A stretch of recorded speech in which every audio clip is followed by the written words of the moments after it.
ঈদের সময় অনেক বেশি কেওয়াস থাকে, রাস্তাঘাটে চলাফেরা অনেক কষ্ট।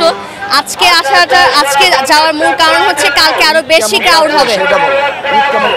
ঈদ আলহামদুলিল্লাহ খুব ভালো গেছে, তবে আসার সময় একটু সমস্যা হয়েছে, কিন্তু এখন আলহামদুলিল্লাহ মনে হচ্ছে যে সবকিছু ওয়ার্থ ইট।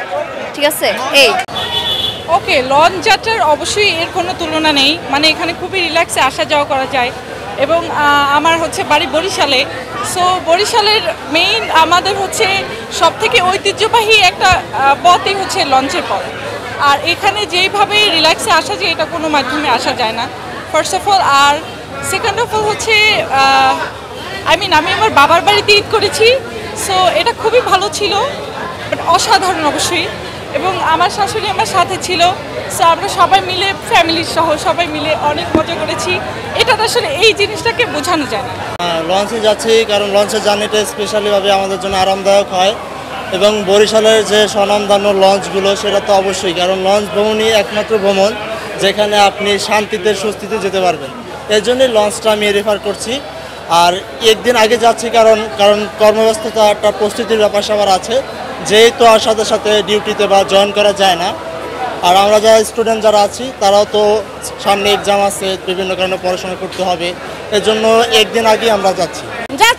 নিজেদের বাসা এখন যেতে হবে, ওদিকে খুব আনন্দ করছি, সব বাড়ির সবাই মিস করতেছে, এত তাড়াতাড়ি যাচ্ছি। চাকরি আছে, বউ আমার চাকরি করে, ভালোই হয়েছে, ঈদের ছুটি ভালোই হয়েছে বাবা, ভালো হয়েছে। তো যাত্রী চাপ ডেক কেবিন যাত্রী মোটামুটি ভালো আছে, কিন্তু ডেক যাত্রীর চাপ তুলনামূলক একটা কম, যেহেতু লঞ্চ 10টা, তো 10টা লঞ্চের এরকম পর্যাপ্ত যাত্রী হবে না। আর নিরাপত্তা ব্যবস্থা একবারেই যথেষ্ট ভালো এখানে, যেহেতু সরকারের তরফ থেকে আনসার দেওয়া হয়েছে, সশস্ত্র আনসার, আবার আমাদের সিকিউরিটি ব্যবস্থা সব কিছু আছে, নিরাপত্তায় কোনো রকম ত্রুটি নাই, কোনো সমস্যা নাই ইনশাআল্লাহ।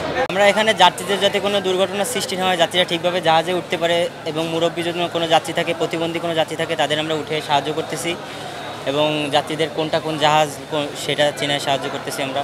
কারো ওয়াশরুম লাগলে ওয়াশরুমের ব্যবস্থা আমরা করি। আমরা ডিপিডিসি থেকে 20 জন ক্যাডেট এখানে স্বেচ্ছাসেবক টিম হিসেবে কাজ করছি।